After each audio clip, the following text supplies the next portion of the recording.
क्या मनुष्य को पृथ्वी पर कठिन सेवा करनी नहीं पड़ती? क्या उसके दिन मजदूर के से नहीं होते? जैसा कोई दास छाया की अभिलाषा करे या मजदूर अपनी मजदूरी की आशा रखे, वैसे ही मैं अनर्थ के महीने का स्वामी बनाया गया हूँ और मेरे लिए क्लेश से भारी रातें ठहराई गई हैं। जब मैं लेट जाता तब कहता हूँ मैं कब उठूँगा, पर रात लंबी होती जाती है और पाँव फटने तक छटपटाते उकता जाता हूँ। मेरी देह कीड़ों से और मिट्टी से ढपी हुई है। मेरे चमड़ा सिमट जाता और फिर गल जाता है। मेरे दिन जुलाहे की ढरकी से अधिक फुर्ती से चलने वाले हैं और निराशा में बीतते जाते हैं। याद कर कि मेरा जीवन आयु ही है और मैं अपनी आँखों से कल्याण फिर न देखूँगा। जो मुझे अब देखता है उससे मैं फिर दिखाई ना दूंगा। तेरी आँखें मेरी ओर होंगी परंतु मैं ना मिलूँगा। जैसे बादल छट कर लोप हो जाता है, वैसे अधोलोक में उतरने वाला फिर वहीं से नहीं लौट सकता। वह अपने घर को फिर लौट ना आएगा और ना अपने स्थान में फिर मिलेगा।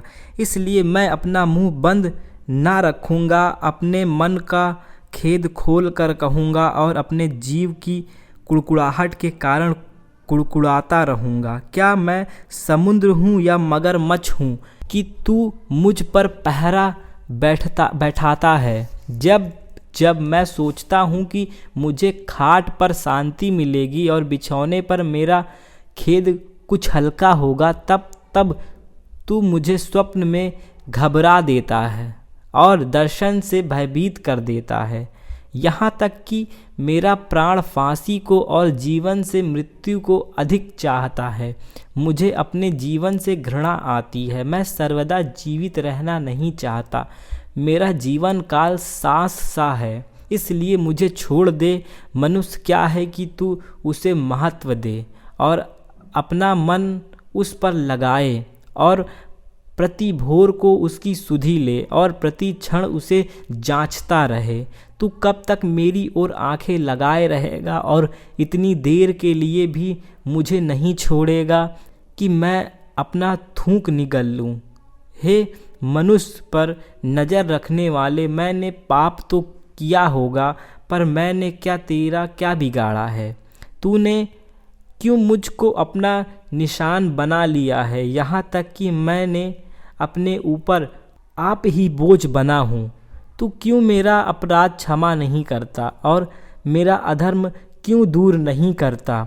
अब तो मैं मिट्टी में सो जाऊंगा और तू मुझे यत्न से ढूंढेगा पर मेरा पता नहीं मिलेगा। तब सूही बिलदत ने कहा, तू कब तक ऐसी ऐसी बातें करता रहेगा और तेरे मुंह की बातें कब तक प्रचंड आयु सी रहेंगी? क्या परमेश्वर अन्याय करता है और क्या सर्वशक्तिमान धर्म को उल्टा करता है? यदि तेरे बच्चों ने उसके विरुद्ध पाप किया है तो उसने उसको उसके अपराध का फल भुगताया है।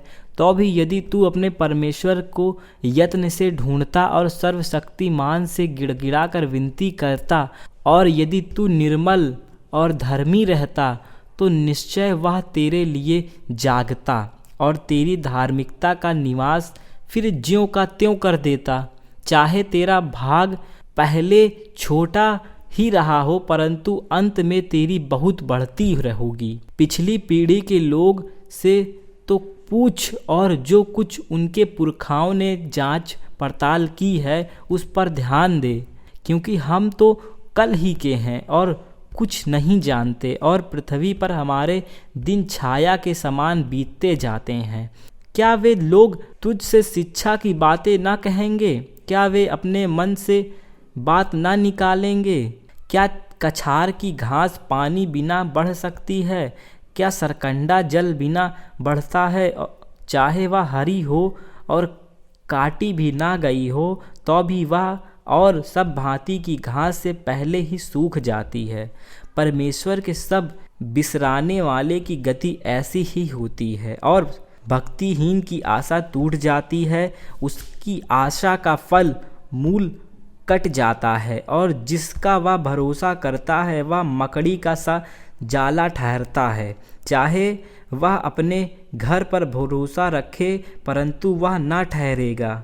वह उसे दृढ़ता से थामेगा परंतु वह स्थिर ना रहेगा। वह धूप पाकर हरा भरा हो जाता है और उसकी डालियां बगीचे में चारों ओर फैलती हैं। उसकी जड़ कंकरों के ढेर में लिपटी हुई रहती हैं और वह पत्थर के स्थान को देख लेता है परंतु जब वह अपने स्थान पर से नष्ट किया जाएगा तब वह स्थान उससे यह कहकर मुंह मोड़ लेगा, मैंने तुझे कभी देखा ही नहीं। देख, उसकी आनंद भरी चाल यही है।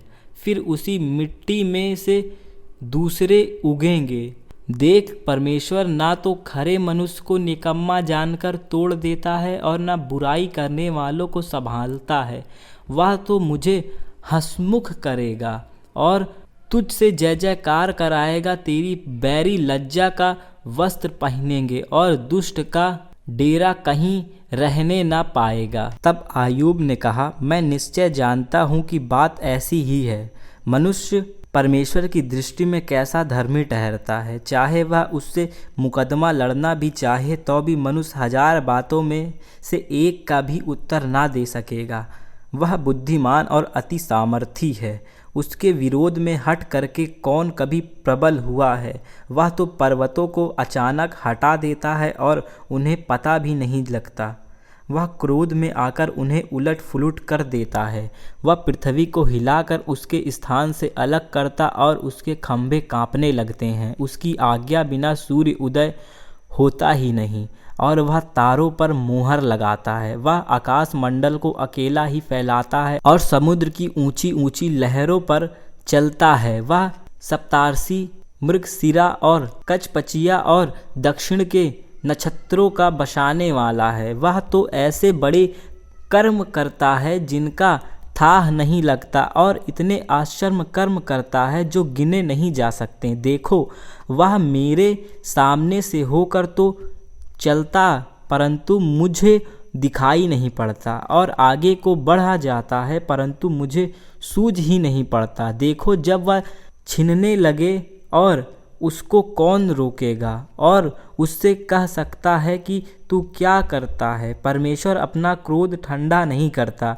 अभिमानी के सहायकों को उसके पांव तले झुकना पड़ता है। फिर मैं क्या हूँ जो उसे उत्तर दूँ और बातें छांट छांट कर उससे विवाद करूँ। चाहे मैं निर्दोष भी होता तो भी उसको उत्तर ना दे सकता।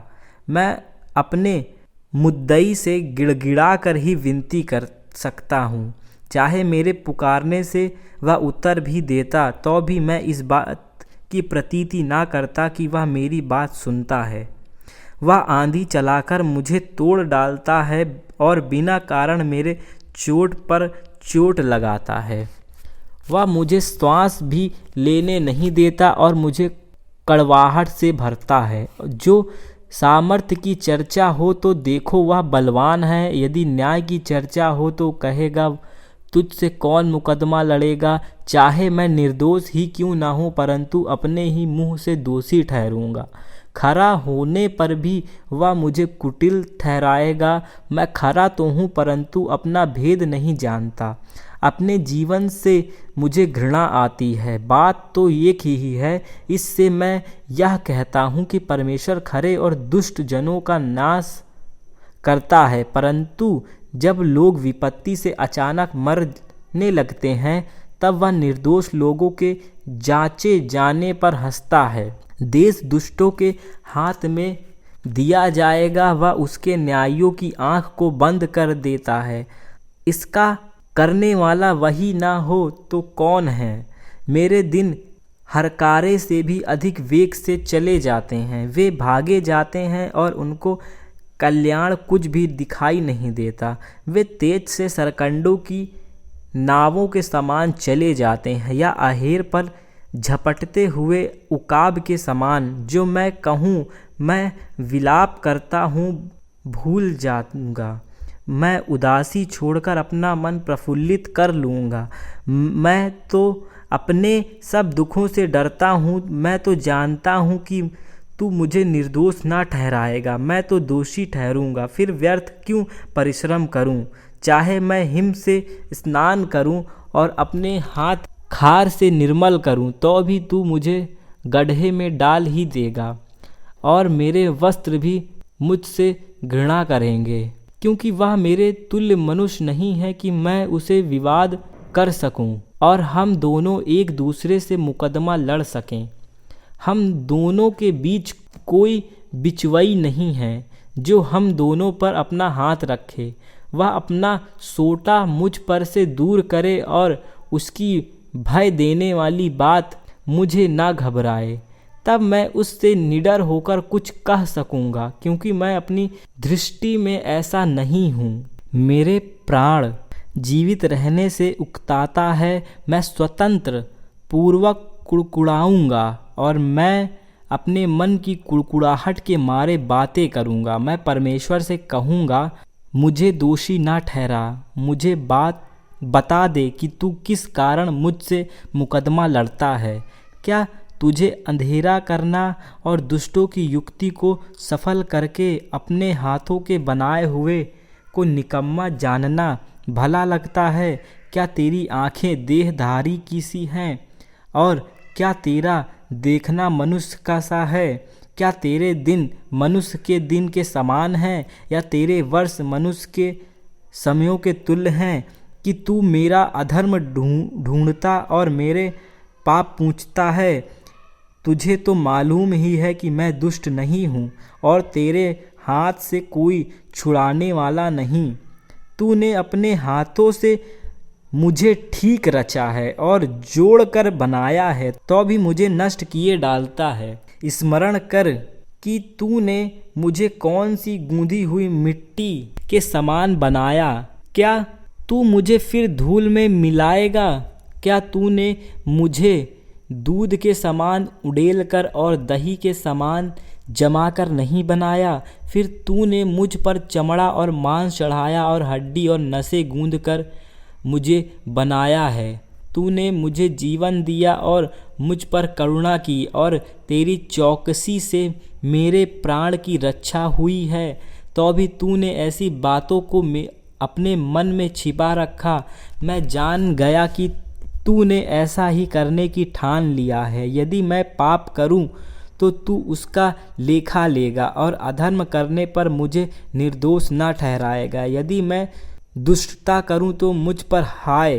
यदि मैं धर्मी बनूं तो भी मैं सिर ना उठाऊंगा, क्योंकि मैं अपमान से भरा हुआ हूं और अपने दुख पर ध्यान रखता हूं।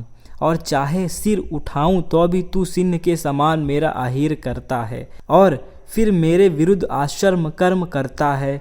तू मेरे सामने अपने नए नए साक्षी ले आता है और मुझ पर अथवा क्रोध बढ़ाता है और मुझ पर सेना पर चढ़ाई करती है। तूने मुझे गर्भ से क्यों निकाला? नहीं तो मैं वहीं प्राण छोड़ता और कोई मुझे देखने भी नहीं पाता। मेरा होना न होने के समान होता और पेट ही से कब्र को पहुंचाया जाता। क्या मेरे दिन थोड़े ही हैं?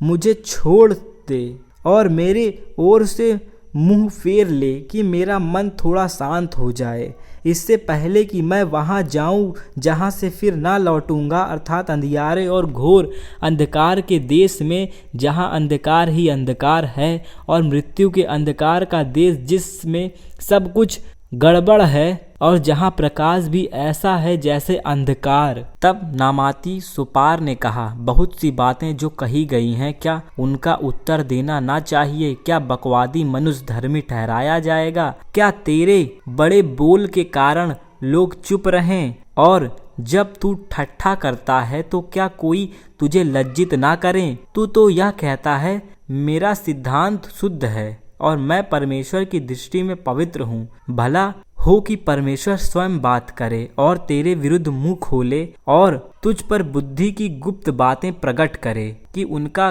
मर्म तेरी बुद्धि से बढ़कर है। इसलिए जान ले कि परमेश्वर तेरे अधर्म में से बहुत कुछ भूल जाता है। क्या तू परमेश्वर का गुण भेद पा सकता है? क्या तू सर्वशक्तिमान का मर्म पूरी रीति से जांच सकता है? वह आकाश सा ऊंचा तू क्या कर सकता है? वह अधोलोक से गहरा तू क्या समझ सकता है? उसकी माप पृथ्वी से भी लंबी है और समुद्र से चौड़ी है।